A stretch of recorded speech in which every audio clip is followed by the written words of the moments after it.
iba a decir que a propósito de esta coyuntura, ¿no? Que de los temas que estamos ahí, porque la verdad, y las discusiones que se hacen, y Una lo que, pregunta antes de que usted entre en tema. Al misu. Eso es como miau.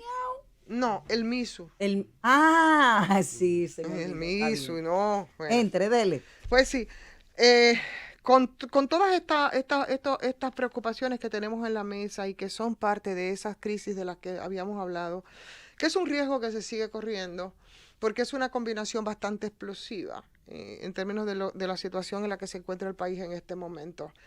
Y la verdad como que vemos ahí el curso de los acontecimientos van como que un poco dando razón, en tanto hay una prioridad que es la crisis sanitaria que todavía no se acaba de resolver, que siguen igual las contradicciones, que siguen igual los irrespetos, como decía oí ayer a Héctor Guerrero Heredia hablar de el ministro de Salud que decía que su credibilidad se fisuró en el mismísimo momento que asumió posiciones político-partidarias en el manejo del tema de la crisis sanitaria. Y tiene mucha razón. El psiquiatra, mi psiquiatra favorito, que es Héctor Guerrero Heredia, lo siento, Palacio, y entonces eso genera esas preocupaciones. Por ejemplo, tenemos el tema de la economía y tenemos el déficit del que nos habla nada más y nada menos que el ministro de Hacienda cuando hace una confirmación en sentido de que la economía dominicana de este año será equivalente al 4.5% del PIB, o sea, bajará. Entonces, las próximas autoridades definitivamente tendrán sobre sus mochilas una especie de bomba de tiempo en términos económicos, porque eso es una crisis que está en cierne, ¿no?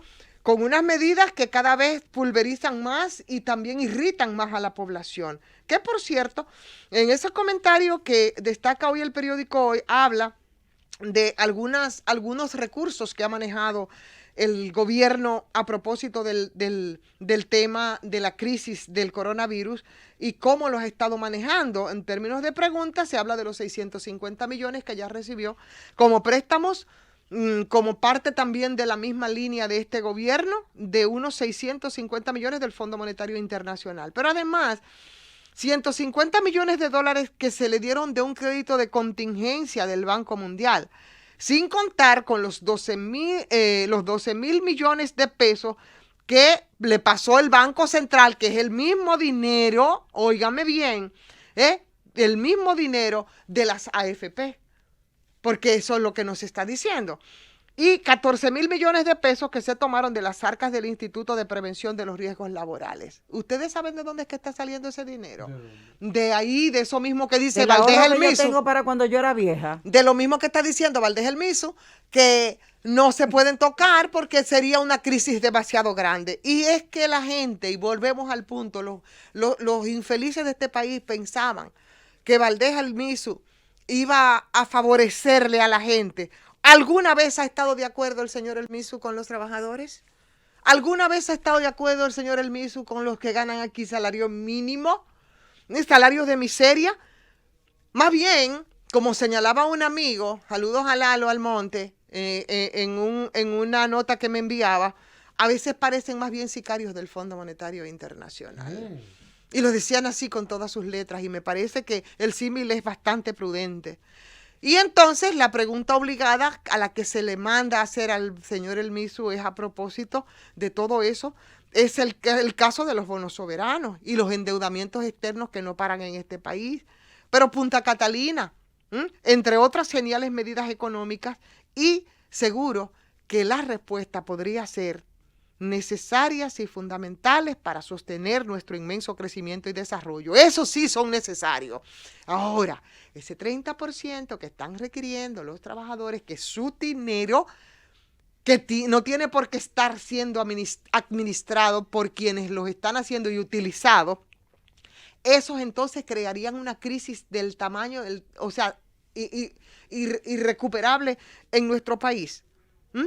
El crecimiento y el desarrollo sí lo aportan las deudas, lo aporta todo lo que se ha hecho con Punta Catalina. Cualquier otra cosa, la demanda a la AFP es un caos, ¿no? Y efectivamente hoy se suma a lo dicho por el MISO también el Ministerio de Hacienda. y se suman industriales y también empresarios, que son muchos de los que también han estado manejando. Son activos permanentes de la economía ¿Tú me dominicana. estás entendiendo? Ese dinero. Y ellos lo dicen, si yo le doy ese dinero, lamentablemente mis arcas se desmonetizan. Entonces, ¿cómo a usted se le ocurre que usted le va a quitar ese caramelito de los centenares de miles de millones de los trabajadores a esos sectores poderosos, a esa burguesía nacional y al gobierno? Que son los que están pidiendo que se abra el país. Corrupto también, con mucha corrupción, como usted piensa que usted le va a quitar y le va a exigir y le va a pedir que puedan entregar ese dinerito. Hay que seguir adelante, señores, pero hay que seguir adelante hasta lograrlo, porque la gente tiene derecho, porque la respuesta oficial no ha sido suficiente, porque aquí hay más de 3.5 millones de gente que cesaron y nadie sabe cómo han estado sobreviviendo, porque aquí de los 5.5 millones de la población que está activa de manera productiva, señores, hay más de la mitad que ha cesado y no saben cómo es que van a sobrevivir, Jesús. Entonces, yo estaba no es aportando así. 17 años para la... 17 años. Desde que se formó hasta, Desde que se hasta formó este día. Julio. Yo también. Julio 17. Y yo necesito mi chelito. Sí, julio del 2002.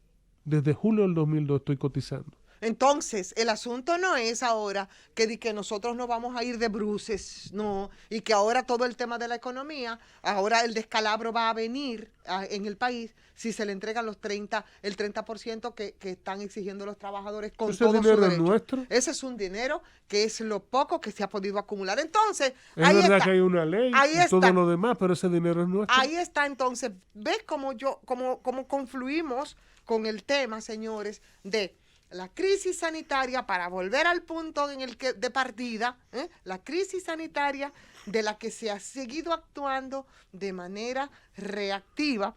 Y si no, vean la crónica de hoy, y un poco referíamos el tema ayer, cuando se habla de la intervención al Distrito Nacional por la cantidad de casos de coronavirus. ¿Cómo se va entonces a hacer un operativo rápidamente en el Distrito Nacional y en la provincia por el tema del coronavirus? Porque claro, se va a hacer operativo porque no se ha planificado absolutamente nada. Y seguimos avanzando y ya con los subregistros vamos caminando rápidamente a los 9 millones, a los 9,000 infectados. Claro. Y la cantidad de personas muertas, ustedes han visto, eso se nos va a juntar las contradicciones dentro de los que están dirigiendo esas comisiones o esa comisión de alto nivel. Mírame el tema económico, por dónde vamos. Eso puede devenir, señores, en una crisis seria que incluso pueda movilizar a la gente para exigir todo el tema de que se le pague, de que se le dé su Pero de hecho ya hay gente que está llamando a una movilización con distanciamiento social. Entonces ya eso podría provocar esa movilización por la ley. Entonces ya no solo sería la crisis política, Jesús, que comenzaste con tu comentario, con todo el tema de la Junta Central Electoral, de la conveniencia o de las posibilidades que puedan ser el día 5 o que pueda ser el 16, o cómo sería, o las autoridades que pasaría, o si, como decíamos temprano, si sí o si no, respecto a lo que dice el PLD, que la oposición entiende que están obstaculizando para que sea el 5, y si es todo lo contrario, ellos sí quieren que sea el 5, porque en esta crisis el mal manejo tiene mucho que ver también el tiempo y los recursos que se han utilizado para intentar recomponer la figura del candidato oficial, que todos sabemos, óyeme, no ha tenido el impacto que ha querido Danilo para seguir representando su danilismo. Entonces, es juntar eso, y eso sería terrible para el país. Esas crisis todas. Es la crisis sanitaria, la crisis política, la crisis económica, y para colmo, que tú tengas entonces la gente que se rebele y aún con distanciamiento salga a las calles a exigir. Es un riesgo y es real. ¡Llévatela!